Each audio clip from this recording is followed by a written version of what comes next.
In Jesus' time, it was very important for temple services to determine the arrival of daybreak when the first offerings were made in the sanctuary.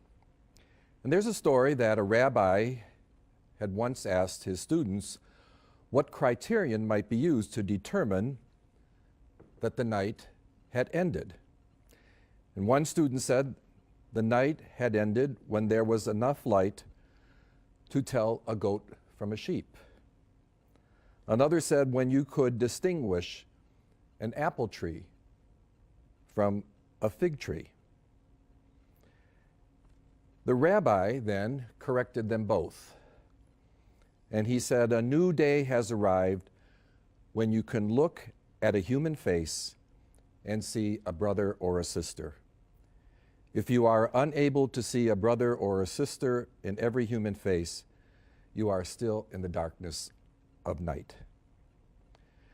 When Jesus encounters the woman in today's gospel, it is morning, but for the accusers, in many ways, it's still nighttime. They cannot see that it is their brother and their sister who have committed a sin. They have humiliated the woman, the more vulnerable partner of the adultery, by making her stand alone in the public temple area, making her the center of disgrace. And in their darkness, we note that the woman's accusers are unable also to see who Jesus is, to see that he is their brother, sent by God to bring an end to the night. The accusers have violated the God-given dignity of the woman by reducing her merely to the status of an object, and they attempt to use her as a means to advance their own interest by laying a trap for Jesus in order to have a charge brought against him.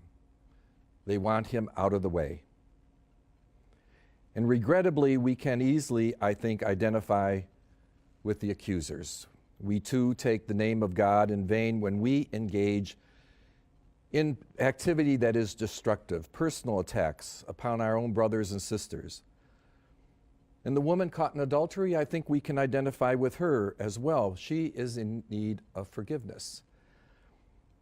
We're all often fallen from the pure joy of living in God's grace. We're all in need of forgiveness. And I think most important of all, because we share the gift of the Spirit, we can be like Jesus in his act of judgment and creative love. In this wonderful Jubilee year of mercy, we join with Pope Francis in extending the truth of the expansive nature of God's willingness to forgive. Forgiveness and reconciliation are manifestations of God's presence. And Pope Francis has even stated that mercy is God's very name.